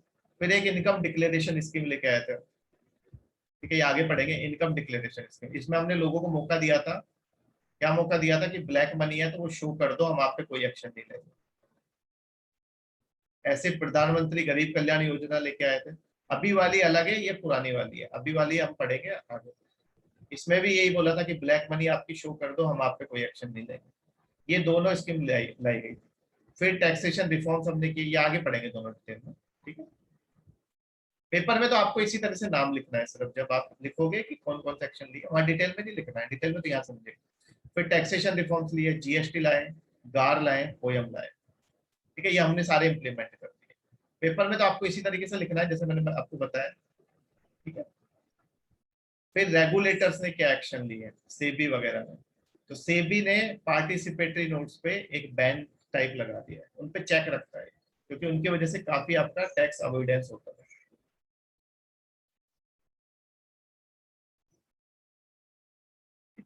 और केवाईसी नॉर्म्स कंपलसरी कर दी है किसी भी तरह के इन्वेस्टमेंट के लिए, ये बहुत जरूरी है। केवाईसी नॉर्म्स में आपको पता रहता है किसने इन्वेस्ट किया, उसका पैन कार्ड क्या है, उसका आधार क्या है, आधार कार्ड क्या है, उसका एड्रेस क्या है। तो KYC norm means KYC know your customer.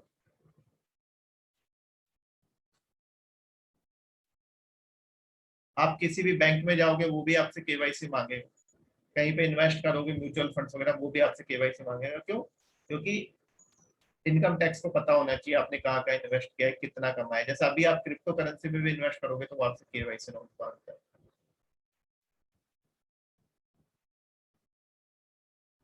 क्योंकि उस पर भी आप जीएसटी वगैरह लगा के दिया जाता है। आपने अगर यहाँ से मान लो मैंने क्रिप्टो करेंसी से बहुत ज्यादा पैसा कमाया तो उस पर टैक्स देना है मुझे। पहले तो ये सब क्या था, आपका एनोनिमस था, अब नहीं, केवाईसी नॉर्म्स कंपलसरी कर दिए गए, ये एक्शन लिया। पार्टिसिपेटरी नोट में पहले क्या होता था, ये पार्टिसिपेटरी नोट है, मैंने क्या किया, ये यूएस है, यहाँ पे इंडिया है, मैंने यूएस से इंडिया में इन्वेस्ट किया, और मैं आऊंगा किसी, मान लो किसी टैक्स हेवन के थ्रू आया, या यूएस के थ्रू डायरेक्टली गया। पहले क्या होता था, आपको केवाईसी नॉर्म सिर्फ एक कंट्री के आपको कंप्लाई करने होते थे, दोनों में से एक कंट्री के। तो वो क्या करता था, वो यूएस के कंप्लाई कर देता था, या फिर किसी टैक्स हेवन के थ्रू आया था उसके।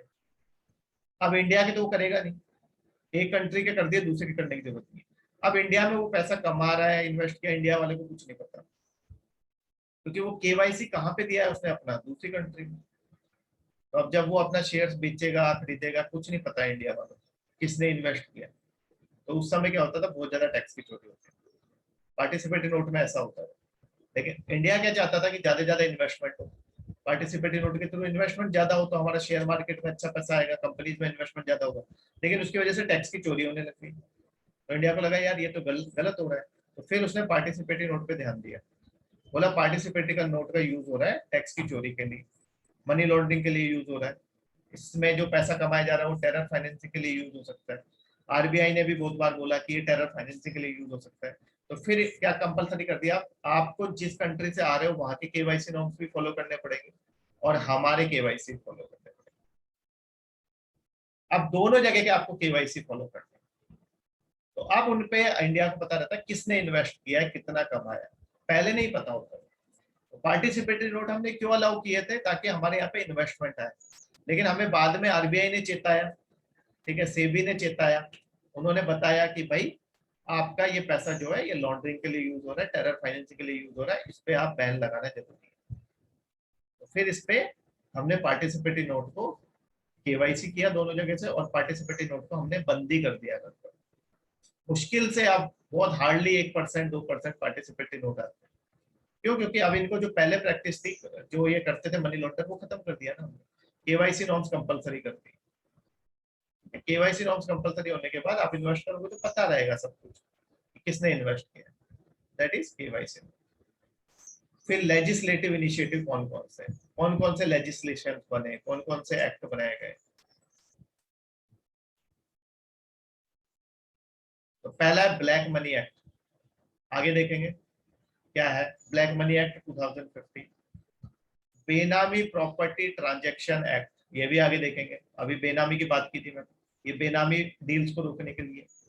फिर prevention of money laundering act 2002, अब तो अमेंड हो चुका है, इसको भी आगे देखेंगे।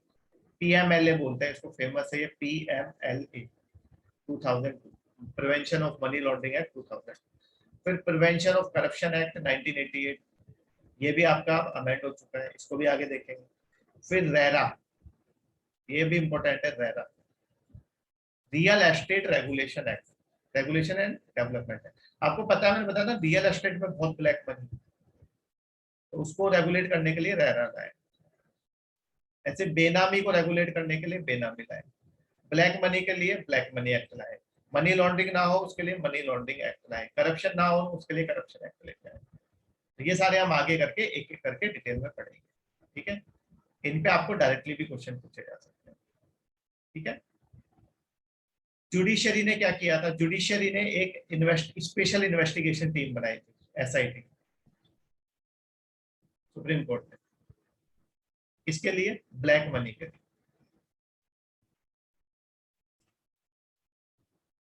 ठीक है। स्पेशल इन्वेस्टिगेशन टीम बनाती रहती है बार बार कि ब्लैक मनी के लिए आप वो करो, ठीक है, उसको इन्वेस्टिगेट करो कि ब्लैक मनी है या नहीं है, कितनी है, फिर अपनी रिपोर्ट करो, ठीक है। तो बार बार बनाती रहती है, ठीक है।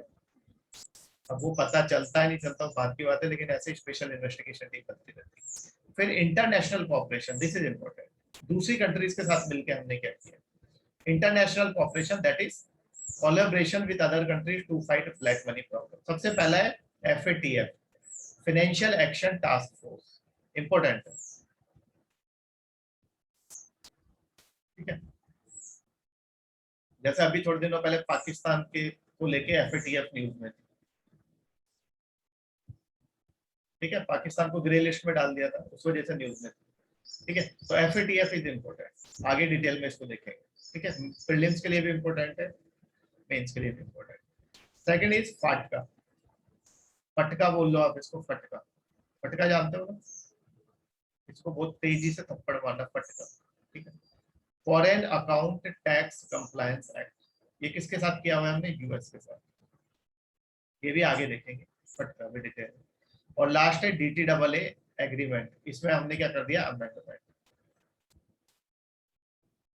इससे बहुत ज्यादा पैसा व्हाइट ब्लैक से व्हाइट बनता था राउंड ट्रिपिंग के थ्रू, तो इसमें हमने अमेंडमेंट कर दिया। अमेंडमेंट किस किस के साथ कर दिया है, Cyprus, Singapore and your Mauritius. देखो कमाल की बात ये है, सिप्रस के साथ अलग से किया है, लेकिन ये दोनों क्लब्ड थे, ये दोनों क्लब्ड ऐसे थे कि जो एक्ट, जो जिस तरह की डील आपकी मॉरिशस के साथ होगी, जैसी आपकी मॉरिशस के साथ डील है, सेम सिंगापुर के साथ रहेगी। जैसे अगर मॉरिशस के साथ आपका डबल टैक्सेशन अवॉइडेंस एग्रीमेंट था, तो वो सेम कंडीशन सिंगापुर के साथ रहेगी, ठीक है। यानी ये दोनों एक ही यूनिट कंसिडर करते थे। ऐसे ही अब हम अमेंडमेंट किया तो मॉरिशस के साथ किया, तो वही अमेंडमेंट सिंगापुर के साथ अपने आप, सिप्रस के साथ हमें अलग से करना, ठीक है। तो ये आपके तीन आपके,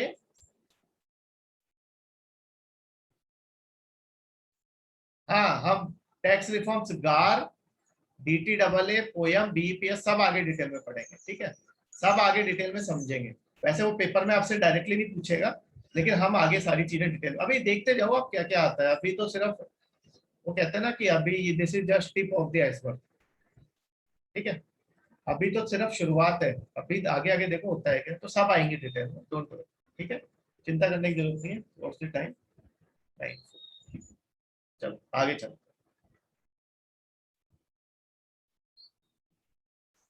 वे फॉरवर्ड, लास्ट में वे फॉरवर्ड लिखना है, ब्लैक मनी का ये क्वेश्चन पूरा तैयार हो जाएगा आपको। As per the reports of RBI and other financial institutions, the best way to contain the black money is, पहला क्या है, गवर्नेंस को इम्प्रूव करो एंड क्वालिटी ऑफ सर्विसेज। जैसे अभी हम कर रहे हैं ऑनलाइन चीजें, तो ऑनलाइन में कौन सा करप्शन होता है, नहीं हो सकता। गवर्नेंस को इम्प्रूव करो, आसानी से लोगों को चीजें मिल सके, सर्विस हो सके, डिलीवरी ऑफ सर्विस आसानी से हो सके। एक्सेसिव रेगुलेशन खत्म करो, गवर्नमेंट जो हर जगह रेगुलेट करती है जिसकी वजह से लोग टैक्स चोरी करते हैं, वो आप खत्म करो। पेनल्टीज लगाओ, अगर कोई चोरी करता है तो उस पर स्ट्रिक्ट पेनल्टीज लगाओ, और टैक्सेशन सिस्टम को रिफॉर्म करो और इसको कंपैटिबल बनाओ। जब ये कॉम्पेटिबल होगा तभी लोग टैक्स देंगे। You have to make taxation system compatible. ये चार है आपके क्या है फ्यूचर सजेशंस, और गवर्नमेंट ने इनमें से काफी कुछ इंप्लीमेंट की। ठीक है, तो this is your black money. ठीक है, तो ब्लैक मनी का आंसर आपको लिखना है, तो किस तरीके से लिखोगे, इस तरीके से लिखोगे। ब्लैक मनी की डेफिनेशन लिखोगे सबसे पहले। ठीक है, फिर ये टर्म्स तो समझाने के लिए थी। फिर इम्प्लीकेशंस लिखोगे, पॉलिटिकल, इकोनॉमिक, सोशल। फिर कॉजेज लिखोगे, फिर स्टेप्स टेकन, फिर उसके बाद आपका लास्ट में वे फॉरवर्ड और conclusion. In this way you have to write the answer for black. Now project insight, first वाला देखते हैं डिटेल। ठीक है, अब एक एक करके चीजें डिटेल में आएंगी। ब्लैक मनी का आंसर कंप्लीट हो गया, इस तरह से लिखना है। ऐसे मैंने आपको फिजिकल कंसोलिडेशन का बताया था, ऐसे मैंने आपको फिजिकल डेफिसिट का बताया था किस तरह से लिखना है आंसर। तो ये आपके क्वेश्चन आंसर फॉर्म में लिखे होंगे, आपको ज्यादा मेहनत करने की जरूरत नहीं है, इन्हीं को पढ़ो, आप आंसर लिख पाओगे। ठीक है, तो अब हम देखते हैं प्रोजेक्ट इनसाइट क्या है। ठीक है, प्रोजेक्ट इनसाइट मैंने आपको बताया टैक्स चोरी के लिए, टैक्स चोरी बचाने के लिए। तो क्या है प्रोजेक्ट इनसाइट? अभी तक क्या होता था, अभी तक सिर्फ ऑफलाइन रेड होती थी, मतलब आप रेकी करते थे, आदमी का पीछा करते थे, देखते थे कहाँ जा रहा है, फिर ऑफलाइन रेड होती थी। प्रोजेक्ट इनसाइड में ऑनलाइन रेड होती है, ऑनलाइन रेड टाइप से होता है। क्या होता है प्रोजेक्ट इनसाइड में? आदमी की सोशल साइट्स पे देखा जाता है कि क्या कर रहा है। जैसे मान लो मैं हूँ, मैं फेसबुक पे कोई पिक्चर डाल रहा हूँ ऑडी के साथ, मर्सिडीज के साथ, मैं इंस्टाग्राम पे डाल रहा हूँ, मैं फॉरेन घूम रहा हूँ, वहां की फोटो डाल रहा हूँ। ठीक है, 10 जगह घूम रहा हूँ मैं फॉरेन। अब उनको पता चल जाएगा कि भाई इसके पास गवर्नमेंट सर्वेंट है, इतना पैसा तो है नहीं कि ये इतना घूम सके, ऑडी मर्सिडीज खरीद सके, मतलब इसके पास कहीं और से पैसा आ रहा है। वो मुझे नोटिस भेजेंगे, पहले मेरे डिटेल पता करेंगे कि भाई इसने क्या क्या खरीदा है नहीं खरीदा, या फिर वो वैसे नोटिस भेज देंगे कि भाई आपके पास ये सब संपत्ति है, आप इसका बताओ। अब मेरे पास होगी तो प्रॉब्लम, नहीं होगी तो मुझे जवाब देना है कि भाई दोस्त की थी या किसकी थी। तो वो क्या करते हैं, इस तरीके से ऑनलाइन रेड करते हैं, मतलब आपका ऑनलाइन देखें कि भाई ये आदमी कहाँ घूम रहा है, कितनी जगह पे घूम रहा है, फॉरेन कितनी बार गया है, फॉरेन की पिक्चर, मतलब पूरा आपका सोशल बिग डेटा, जो डेटा एनालिटिक्स है वो करेंगे। फिर वो देखेंगे कि इस बंदे पे हमेशा के, इस बंदे पे हमेशा के, इस बंदे पे हमेशा के। फिर उनके घर पे आप उनको नोटिस भेजेंगे कि भाई ये चीजें करेगा। तो वो ऑफलाइन रेड में आप रेकी करते थे, पीछा करते थे, वो सब खत्म हो गया। प्रोजेक्ट इनसाइट में क्या है, एक तरीके की ऑनलाइन रेड है। ठीक है,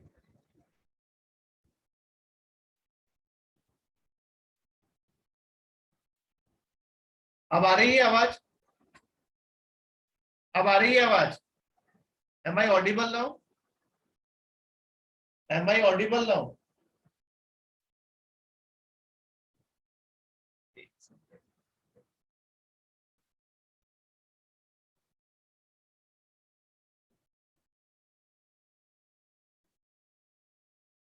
sorry sorry sorry. Project insight जो है आपका, जो प्रोजेक्ट इनसाइट है उसमें आपकी ऑफलाइन रेड के बजाय आपकी ऑनलाइन रेड होती है।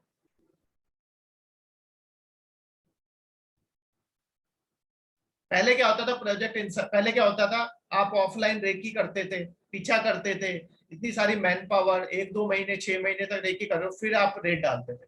ऑनलाइन में क्या, आप सोशल मीडिया से उसका डेटा उठाते हो कि क्या कर रहा है। तो ये जो है आपका, it is an integrated platform that utilize vast amount of information easily available on social media to conduct raids online rather than traditional way of conducting random searches। पहले आप रैंडम सर्चेस करते थे, वहां कभी कुछ मिला कभी नहीं मिला। यहाँ पे आपको गारंटी रहेगी कि हाँ भाई इसके बारे में हमें इतनी नॉलेज है, यहाँ कुछ मिलेगा। तो इसके लिए जो इंफ्रास्ट्रक्चर प्रोवाइड कराती है वो एल&टी इन्फोटेक प्रोवाइड कराती है, सबका डेटा आपका इकट्ठा करती है। ठीक है, अब सोशल मीडिया पे जैसे आप देख सकते हो वैसे इनका सारा डेटा वो बता सकती है।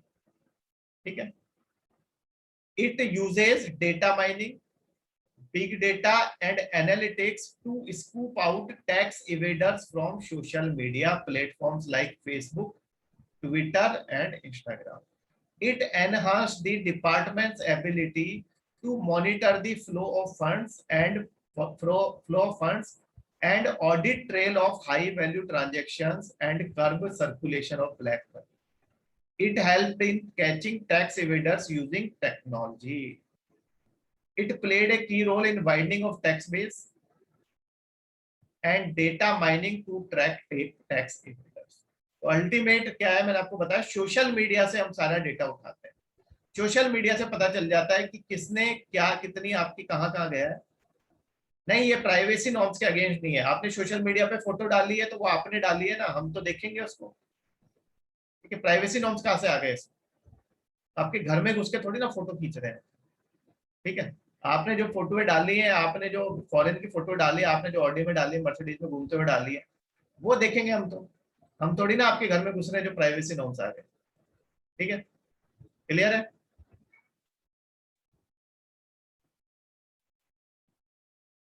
ये देखिए, ये कौन है? ये मैं, प्रोजेक्ट इनसाइड का आपको एग्जाम्पल। गौतम कावत, वैसे मीना ये मेरा गोत्र है। ठीक है, कावत इज माई गोत्र, ये मेरा गोत्र है।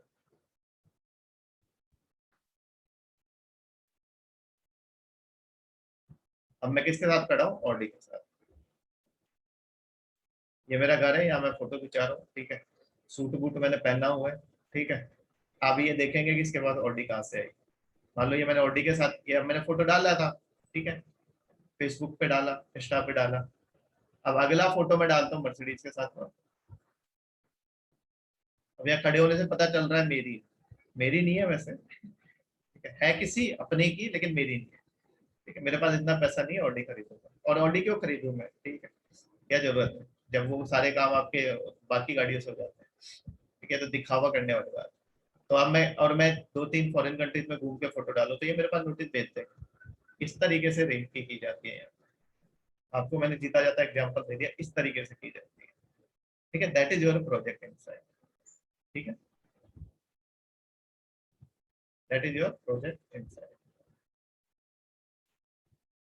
ठीक है, तो आपको एग्जांपल दिया मैंने, जीता जाता एग्जांपल है। ठीक है, okay, that is your project inside.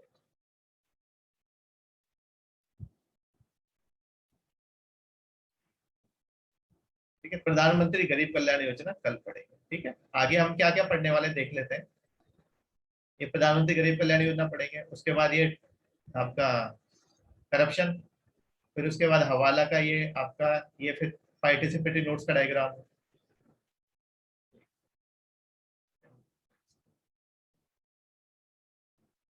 ये पार्टिसिपेटरी नोट्स का डायग्राम है। फिर उसके बाद ये उसी का डायग्राम, ये साफ नहीं था इसलिए मैंने आपके लिए नया बना दिया था। ये सीजीटी अवॉइडेंस का हच वाला केस, ये डिटेल में। ये फिर ट्रांसफर प्राइसिंग है, फिर राउंड ट्रिपिंग है, फिर गार है, फिर मनी लॉन्ड्रिंग एक्ट है, फिर बेस इरोजन, सब चीजें डिटेल में आपकी आएंगी। फाइनेंशियल एफएटीएफ है, OECD, FATCA, POEM, transfer pricing, ये फिर इनकम टैक्स है।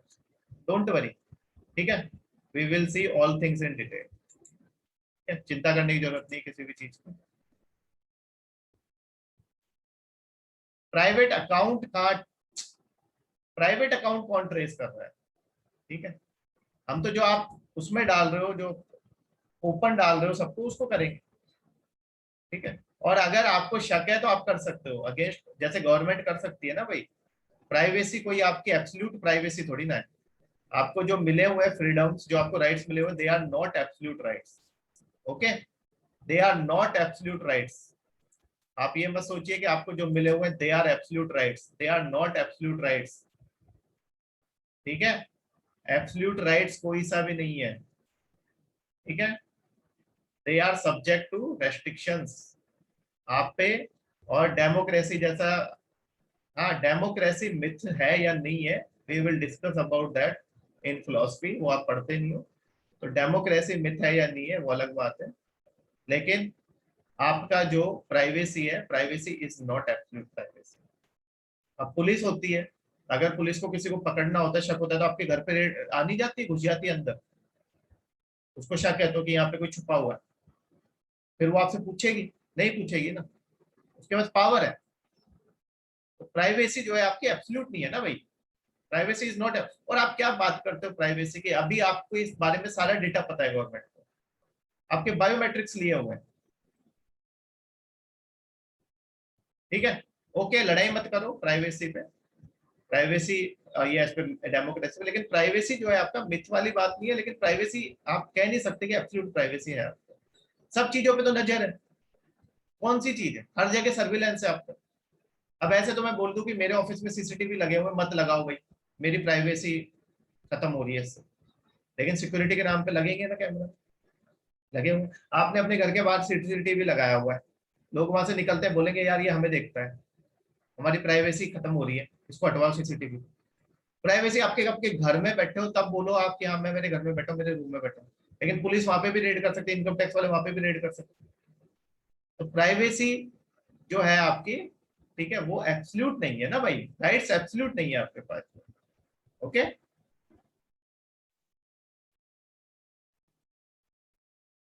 ओके चलो ठीक है, आज के लिए इतना ही, अभी यहाँ पे लड़ाई शुरू हो गई है, बाकी का हम कल पढ़ेंगे, ठीक है। ओके, ठीक है।